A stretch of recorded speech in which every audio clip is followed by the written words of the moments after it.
Hello, and welcome back to the SEO Mastery Summit.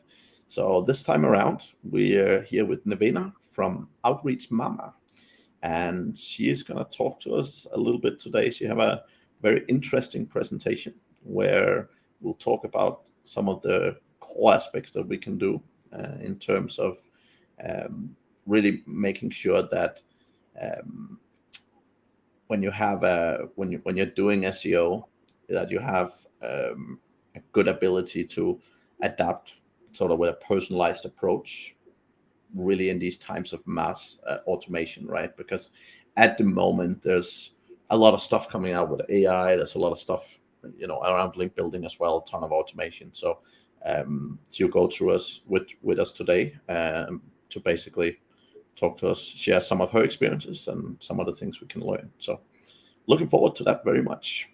So first of all, thank you for joining me today, Vena. Hey, Matt. Thank you for having me. Thank you for that opportunity. I'm super happy to being able to share some of our valuable resources and experiences.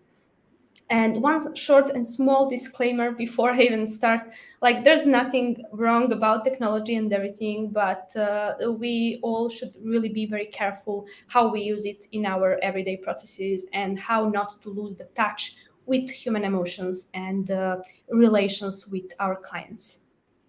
Yep, that makes a lot of sense. So I can see people are starting joining in here. So just a few people saying hello here. So again, to the audience, you can ask questions throughout this entire thing. And if you have any questions, we'll either pop them up straight away or we'll ask them towards the end, depending on where it's most relevant. And so please feel free to say hello and feel free to post any questions you have throughout the presentation. Love lots of questions. Yeah. And as always, there's no dumb questions. So anything you want to ask, feel free. Absolutely, and we will have a nice surprise at the end of the presentation. We prepared some discount code for our attendees. And of course, feel free to ask any questions before or after the presentation. I'm really looking forward to talk to you and to discuss these interesting times in SEO. Excellent. So I think people have had a little bit of time to join in now. So I think we should go ahead and kick off the presentation for you, Nevena. So if you want to go ahead. Okay, perfect. Let me share my screen and let's see.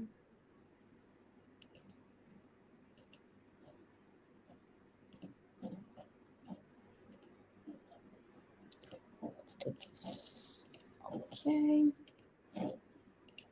Okay. You guys tell me if you can see this. We see it perfectly, yes.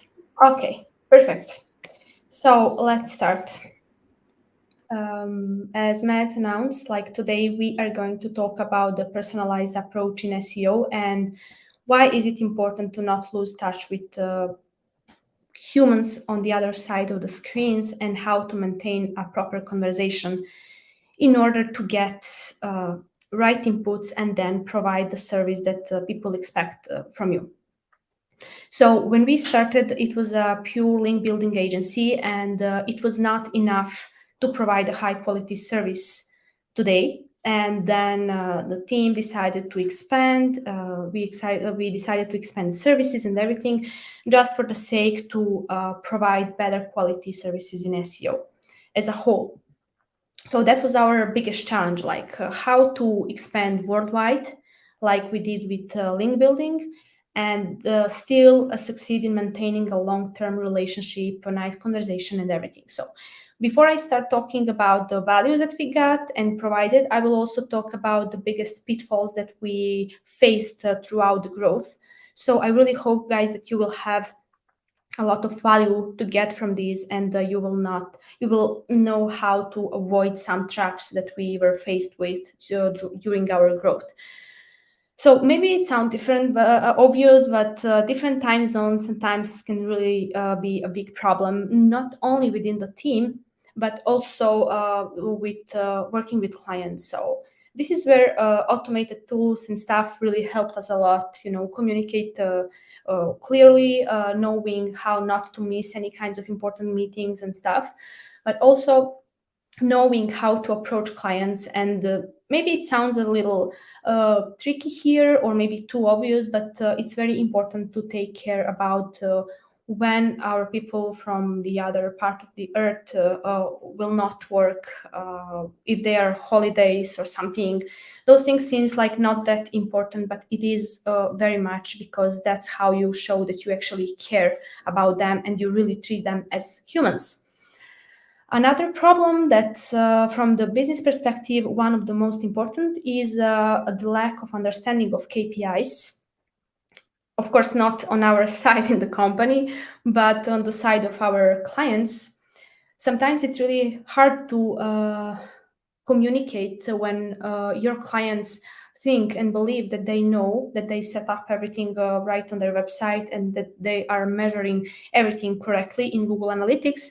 But it can happen very often that they're not doing this very right way, and it's really tricky. It can be tricky to communicate that in a way that you do not make them feel like they don't know their job. So there are two types of clients there. Like, ones are clueless about that and they really need your help, and those are the easiest one to work with.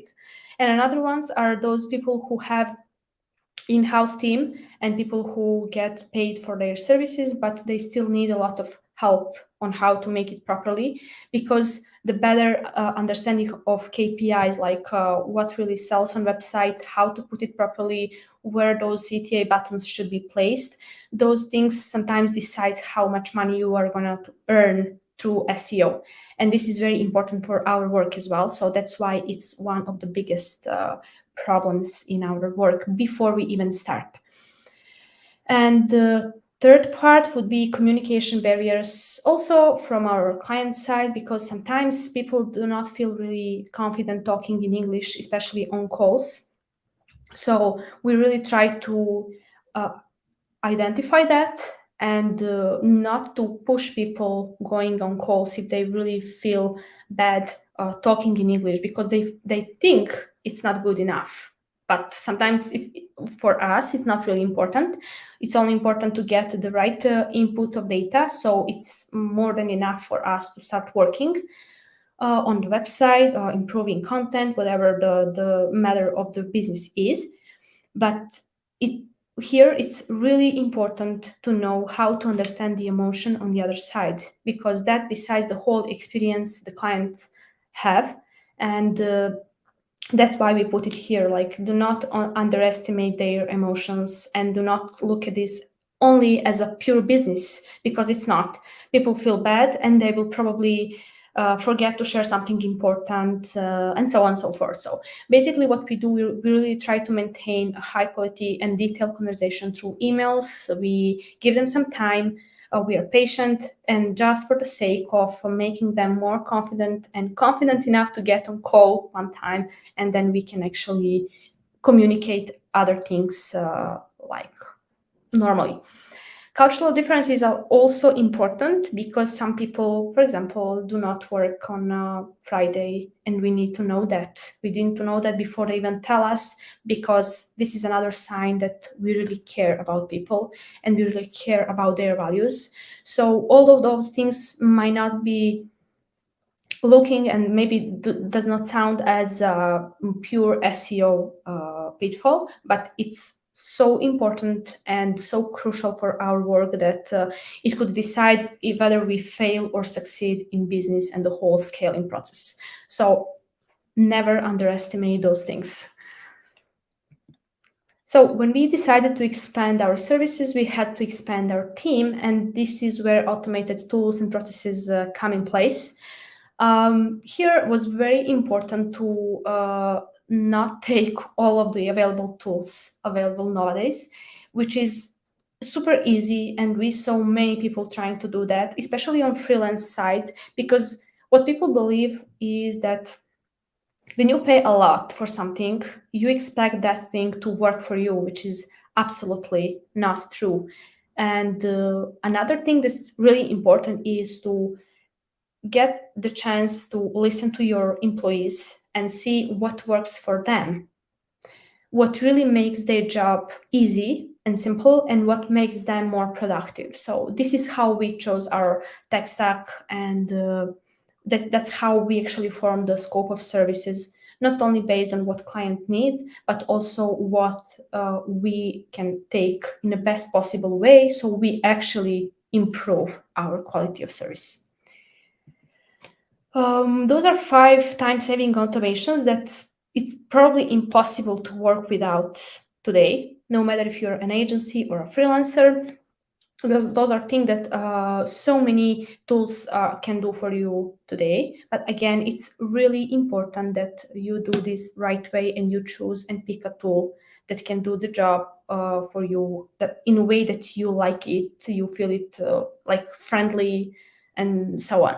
So those are keyword research, website crawls, link reporting, analyzing log files, keyword intent analysis, and which is really important. Like with link reporting and some other things, it's not only about tools, but it's also about the custom ways how you automate things, within your team. So when we talk about automations, it doesn't have to be a third-party software at all. It can be in-house product that can really help you do the job very well, and it doesn't have to cost a lot. You don't have to break the bank for it.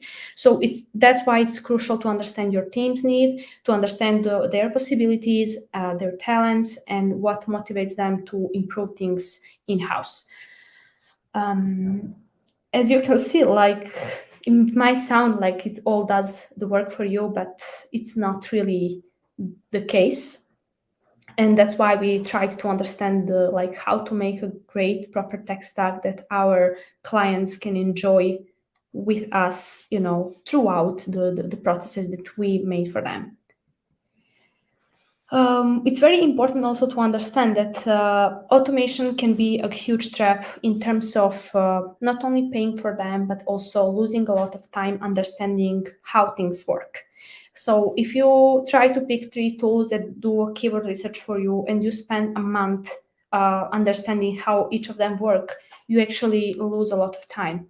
So it is important to get things faster in terms of, providing a value for a client at the very end, but it is also important to be a bit more efficient in making decisions, what works and what not. So do not procrastinate and think that if you did not try everything, you are, back. That's not true. So it's just important to do things right and to not lose a proper communication with people who gives you money to solve them a problem.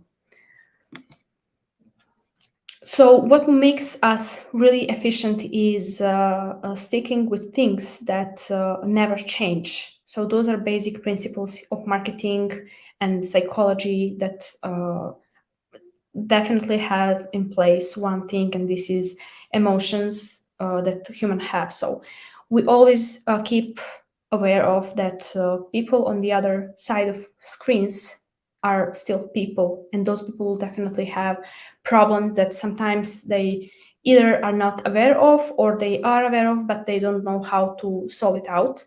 So in SEO, that definitely in some terms dynamically changes as much as tools available today.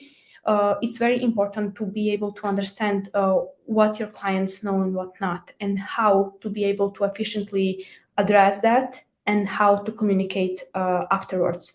So with saying basic principles of marketing, we definitely think in the approach of getting new clients and knowing when to stop, when it's enough, even though you think that maybe you can hire more people and stuff.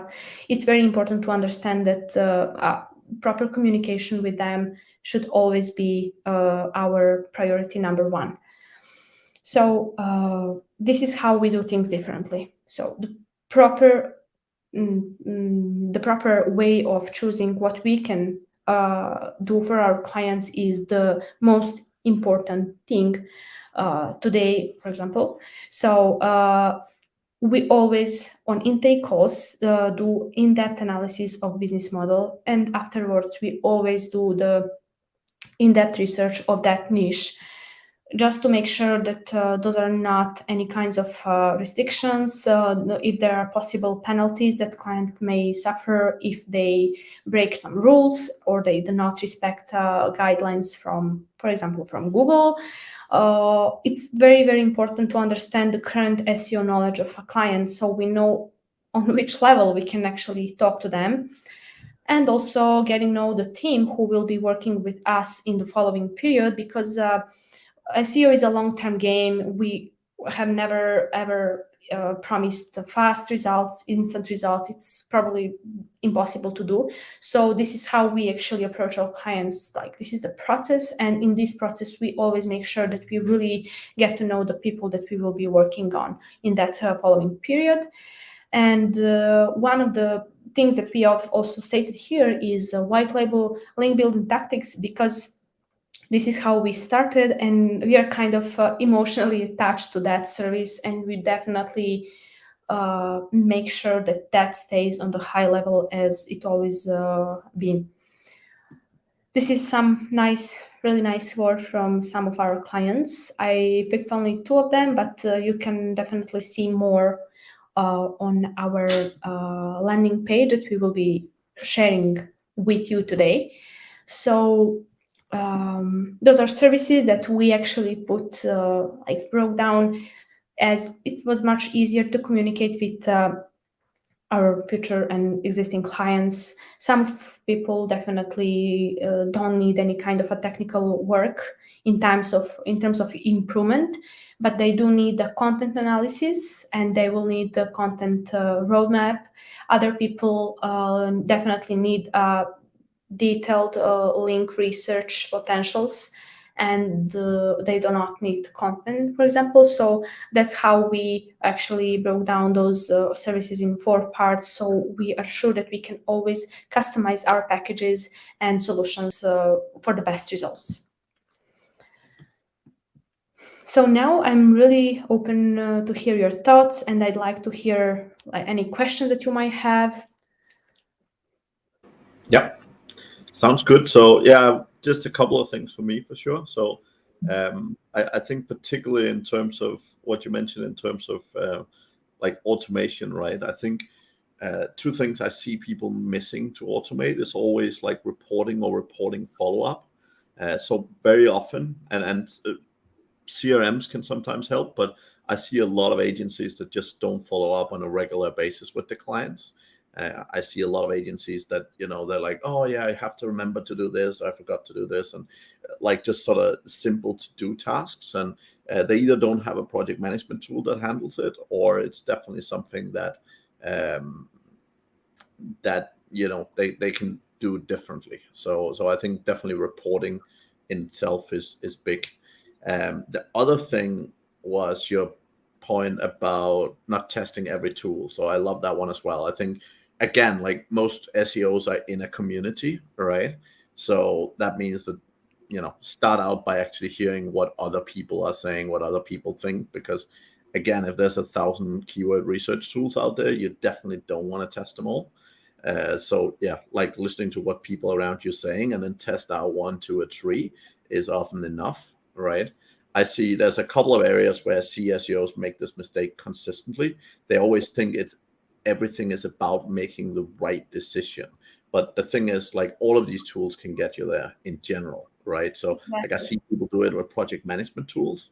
Like the amount of agencies I've seen go through 6 or 7 different project management tools because they're like, oh, something's not working, let's try a new project management tool. But if you're changing project management tool for the 3rd time, it's probably not the problem of the project management tool, it's probably the use of it more than that, right? Exactly. It's really awesome that you mentioned both of things. Like, I would first comment the first thing that about the reporting and actually following up with clients. I definitely believe this is the strongest in the SEO world, because as I mentioned before, like, this is a long-term game, and it's not just one-time job that you're done for a client and you're done, that's it. And maybe you can follow up with email, just try to upsell or downsell, and that's it. But it is actually crucial to constantly following up and maintaining the conversation in terms, hey, how you doing? Have you implemented things? Can we help? it's really important to make sure that everything is done perfectly, in order to be responsible for that and to say, hey, this is 100% our responsibility. On the other side, as you said, like testing 100 tools and losing so much time of that, I think this is more about the procrastination and trying to avoid the real challenges on the market, rather than you just read through that and say, hey, I'm not yet ready, or something like that. So it is really important to find a fine balance between what works for you and your team, and to being able to give and to delegate responsibilities to your team, who actually will be the ones who will be using those tools. So for the SEO specialist, I think this is the best person in the company to choose what works for her or for him, rather than letting manager doing that. And without mentioning the pricing and everything, it's just about the efficiency in the team, and the your ability to deliver on time what you promised. Totally, totally. And I think reporting is probably another big aspect where I see many SEOs go wrong, because the problem SEOs have is, number one, they're selling SEO. And the problem with selling SEO is that's not what the clients are buying. What the clients are buying is they're buying leads, or they're buying traffic, or they're buying different whatever. But typically they're either buying leads or sales. And the thing is, most clients don't really care what that traffic is, or they don't really care, if 17,000 keywords moved up and down and all these typical SEO metrics, right? They Yeah. typically want to know, like, number one, how much money did you make me? And I mean, potentially they might be interested in, what was the number of leads that came in. But a lot of the time, SEOs actually create trouble for themselves, because they often go and start reporting on metric that the customers are not actually particularly interested in. But what often happens is, when you show them the metric, they start asking questions, because all normal people do. Yeah. And often what happens is they actually end up having to kind of battle some questions that they didn't really want to battle, and that they actually doesn't make sense for the engagement to battle. But because they've suddenly shared the customers a bunch of data they might not understand, they start asking all these logical or sort of normal questions. And then a lot of SEOs trip themselves up by actually generating a whole bunch of work for themselves that doesn't add value, by showing the customers way too much information. So Exactly. And I think that there's what can really help, both in terms of automation or whether you decide to do it manually, but definitely defining personas as a client that you want to attract. This also define the way of communication that you want to present your services. Some clients are absolutely clueless about the traffic, about metrics and everything. They just want their sales to go up. And that's fine. Like, this is one type of a client. Another client is really, really interested in decreasing a bounce rate, and you know immediately that that client is advanced. Like, whether it's an agency or a huge enterprise, it doesn't matter. It's just important that you know how to recognize different types of people who are ready to work with you, and then to adjust your communication with them. So there's where automation actually can help a lot, if you know what you're doing, not just taking templates from the internet and then putting them in your folders, but actually really going through all of your database, and then looking what kinds of questions people asked you, then how did you answer, was they happy after you answered at all, and then you actually structure your persona based on data that you actually have and you collected. And this is how those SEO problems might be solved out. What I see as a really big problem on the overall like presentation in SEO is just like that. Like, too many people who are just starting out are trying to sell their services just like that. Hey, I promise you're going to be first on Google, or you will go from 0 to 100,000 visits in a month. While that, it doesn't mean anything. Even if you achieve that, it really doesn't mean that this is the KPI that client really can benefit from. Maybe they're in the niche that it doesn't really sells that way. So that's why it's really important to be able to understand how those businesses functions, even not only on the website, but the overall logic, and do some research on the niche, and then approach people based on that, based on real data. Yeah, I totally agree. So we have a question here. What software tools have you found to work well for managing client projects? We use SPP, and we will soon move to Monday. This is for the overall CRM system that we will be using and will implement.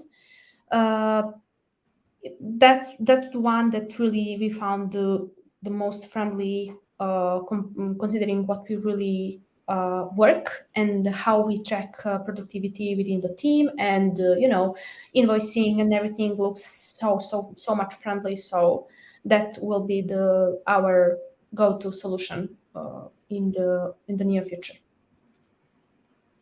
And how long did it take you guys to implement that? Less than a month, most probably will be like in 10 days. So we do not count the time that we actually took a research on the overall availabilities for of other CRM systems. So it could probably be less than 10 days, and then just 1 month to transfer everything safely, make sure that we do not lose database, and make sure that each team member will find it easy to work with. Yep, that makes sense. That makes sense. I think that's. I think a lot of the time the key thing is getting to use it, right? So again, I see a lot of companies like even with processors or CRM or project management tool, they buy a tool, they try and implement it, they get some people in the company to use it, but what I always say is you have to get everyone to use it, right? Like if you make a choice as a business owner to use a tool, you have to be strict and really force people to use it, because if you have a company where half your staff is using a project management tool and the other half isn't, like you're putting yourself up, I'm basically setting yourself up for failure, I, right? I had different experiences before, and I can tell that those are not really pleasant ones, because you really end up with losing important data, and it's really hard to get information that at the end client suffers. So it was important for us to find a solution that everyone will find easy to work with. As I said before, like it's not all about the pure SEO work as much as it is to that we are all on the same page, and we know exactly not only what our responsibilities are, but also how easily we find ourselves work within that ecosystem. I mean, not only because of the pandemic situation and everything, we are fully remote company, like usually, and we are all tied to the screen. So that's why a proper CRM system is our company, basically. So besides that, we use Slack, of course, for normal communication, but we definitely try to find a golden middle and not using too many of them, just for the sake of saving data and making sure we are able to find something urgently, easily, you know, especially when we scaled and we expanded our scope of services. Then it became, with new people coming to the company, everything became a little complicated, and the only way to keep it, simple and easy to follow was to stick with just a couple of tools where we all can be on the same page, and being able to find each other, have that, let's say, flat structure where I can always contact my manager and my colleague, another manager, without making too many steps, and. Yep, that makes sense. Any particular recommendations in terms of, like, if people are sitting around, they're like, oh, I really think this is something I should automate. Any recommendations if people are not super techy and how to actually get started with automation? Well, how to get started is like always a research. I mean, the first thing that I would always recommend is to take some time to think about who your clients are, if to make sure, actually, to make a decision whether you are going to work with clients globally or in your country only or locally, whatever. And then based on that, making sure that you can actually automate processes that ensure that you can communicate with clients easily. So you get reminders about those things that I mentioned before, like if it's their working day, if not, make sure not to miss any deadline for delivering project, but also to get on calls just to make sure you don't mix time zones and stuff. The most important thing is actually to find, I call it tech stack, but it's more suitable for software companies, but it's still very important to use 3 to 5 very important tools and stick with them. So, for example, if you want to take a keyword research, choose between Ahrefs or SEMrush, then choose one. If you want to provide services on crawling websites, choose one. And then just before you really expand your services, make sure that you stick with the right set of tools, up to 5, let's say, and that those tools work together perfectly, and that you find it very natural going through one another. And then, of course, making sure that you can make reporting system easily for your clients. There's no one rule for all, definitely. Some people prefer one, and other people prefer the other tool, but it's just important to be sure that you find it easy to work with. So if I suggest Ahrefs and you don't like the interface and you find it hard to go through the system, don't use it. Choose another, something like that, just to make sure that you know yourself the best, and then go from that step on, and then see how you communicate with your clients. Are there any gaps that you need to fulfill? And only if you feel that you are ready to expand service or other tool, go ahead, take a research, and then see how you can implement it into your system. Yeah, that makes sense. And I think definitely a lot of people, suffer from this thing that they're trying to do too much, or they're not really good at niching down and so on, right? And I definitely see that a lot where, because people don't niche down, they end up with so many different tools and so many different services, and it just makes it harder.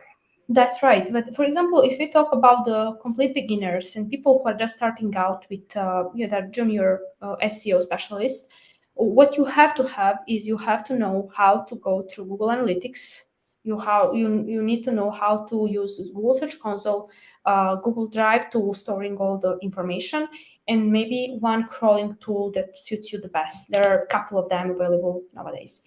And for the very beginning, that's more than enough just to make sure that you are comfortable going through the data, understanding what those data means and how you can help your client achieve better results. So it's not necessarily needed that you have to spend a lot of money on paid tools just to start out. So choose one, maximum two, and then use all other tools available from Google, which we always use the first. So we don't start without Google Search Console and Google Analytics, because those are native data resources of our client's website, and this is the safest way how to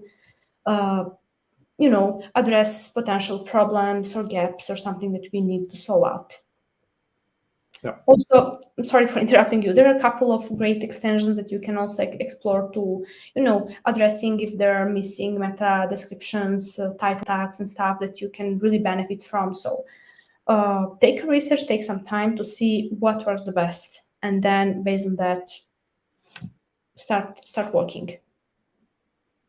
Cool. Sounds excellent. Just checking if there's any other questions here. I think that's the question we have for now. So anything you want to finish off with? You talked about you have an offer for people here at the end. Oh yes, I was waiting for our questions and stuff. Maybe that was the slide that should be here all the time, but I hope it's not too late. So if you guys feel you would like to work with us or you need our help, this is our code, and with that one you can get 10% discount on all our services. Make sure to check our landing page and what we prepared for you to see what we actually can work on. And again, if you have any questions, this is my email, nevena@outreachmama.com, or you can reach out to any other team member. So I'm really looking forward to hear from you. Excellent. Thank you very much for sharing that. And thank you everyone I can see a lot of people have tuned in today. So thank you everyone for joining in. Again, if you have any follow-up questions after this, you can feel free to ask in the Facebook group or in the live stream anywhere, and we will try and follow up with you. But thank you everyone for joining, and yeah, have a great day, everyone. Thank you, Mads. Thanks for having me. Yep, it was a pleasure.